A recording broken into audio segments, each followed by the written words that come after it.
Famous YouTuber Dhruv Rathee ने अपने recent video में पीएम नरेंद्र मोदी को कटघरे में खड़ा करके बहुत ही साफ शब्दों में उन्हें और बीजेपी को डिक्टेटर कह दिया। राठी साहब तो वैसे हमेशा से ही गवर्नमेंट के क्रिटिक रहे हैं, लेकिन इलेक्शन सीजन में इस वीडियो को 22 मिलियन से ज्यादा व्यूज मिले हैं। देश के कोने कोने से उन्हें सपोर्ट मिल रहा है। यहाँ तक कि गवर्नमेंट पॉलिसी को क्रिटिसाइज करने वाले दूसरे नामी चेहरे जैसे कि आकाश बैनर्जी ने तो ध्रुव के साथ कोलैबोरेशन करके खुद के वीडियो में भी 8 मिलियन से ज्यादा व्यूज बटोर लिए हैं। लेकिन क्या जो कंसर्न्स और जो सवाल उठाए गए हैं वो सही में वाजिब है या ये सिर्फ नंबर का खेल है? नमस्कार दोस्तों, स्वागत है आप सबका एडिकेटर में। मेरा नाम है प्रखर शर्मा और इस वीडियो में हम जानेंगे क्या है ध्रुव राठी का वीडियो, क्यों ध्रुव ने सरकार को कटघरे में खड़ा किया है, क्या सही में देश की डेमोक्रेसी ऑटोक्रेसी की ओर बढ़ रही है, इसका इम्पैक्ट क्या होगा और सॉल्यूशंस हमारे पास क्या है। तो स्टार्ट करते हैं आज के सेशन से। वीडियो की शुरुआत करते हैं 2014 से, जब सेंटर में कांग्रेस पावर पे थी। देश में आए दिन कोलगेट 2G स्कैम की खबरें चली रहती थी। इस हालात को बदलने के लिए श्री अन्ना हजारे जी ने जन लोकपाल की मांग करते हुए सड़क पर उतर आते हैं। जगह जगह प्रोटेस्ट होते हैं, लेकिन सरकार चुप्पी के अलावा कुछ खास कदम नहीं उठाती। अपोजिशन सत्ताधारी पक्ष पर आरोप लगाती है कि मनमोहन सिंह जी तो साफ छवि के हैं, लेकिन 2 सेंटर ऑफ पावर्स होने की वजह से कुछ खास बदल नहीं पा रहे। लोगों को भी अपने आप रियलाइज हो गया कि देश को चलाने के लिए पावर में किसी ऐसे इंसान का होना जरूरी है जो स्ट्रांग हो, निडर हो, जो किसी के आगे झुके नहीं। बीजेपी ने जनता का मूड भापा और यहीं से नरेंद्र मोदी को पीएम की कुर्सी का प्रबल दावेदार बनाया गया। नरेंद्र मोदी एक स्ट्रांग पर्सनालिटी साबित हुए भी। डीमोनेटाइजेशन करना, यूएस के साथ सिविल न्यूक्लियर डील में 6 न्यूक्लियर रिएक्टर्स का कॉन्ट्रैक्चुअल अग्रीमेंट, पाकिस्तान के अगेंस्ट सर्जिकल स्ट्राइक्स, राम मंदिर और आर्टिकल 370 का रिमूवल, इन सब कारणों की वजह से मोदी जी की छवि एक ताकतवर शख्सियत की बनी। लेकिन बैकडोर्स में कुछ और कारनामा भी हो रहा था जिसकी झलक आम लोगों तक ज्यादा पहुंची नहीं। इसका सबसे पहला एग्जाम्पल है नीति आयोग का गठन। इसे बनाया गया था as a successor of planning commission of India. NITI Aayog का टास्क वही है जो कभी पीसीआई का हुआ करता था, सस्टेनेबल डेवलपमेंट गोल्स को अचीव करना through active and increase participation of state government.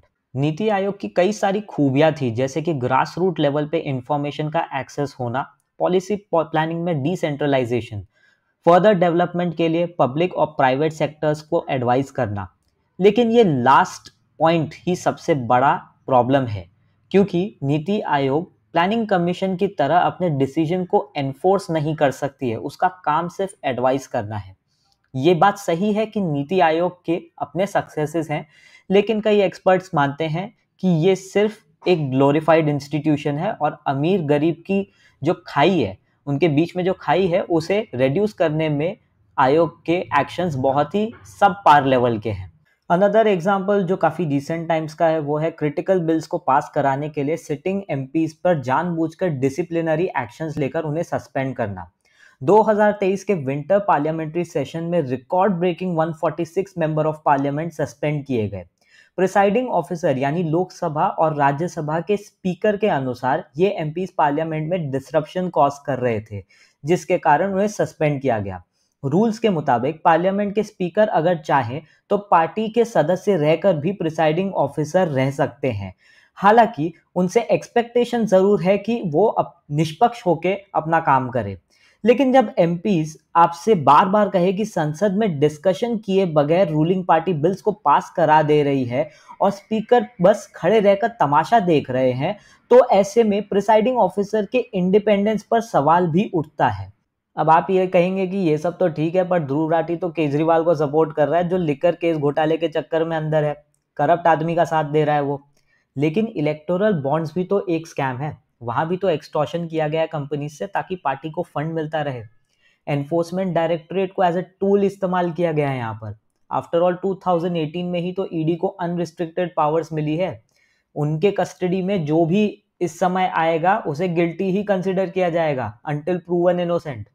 Kejriwal साहब को भी तो इसी अनरिस्ट्रिक्टेड पावर के जरिए जेल में डाला गया है। तो हम ये कैसे मान ले कि दिल्ली के सीएम सही में करप्ट है?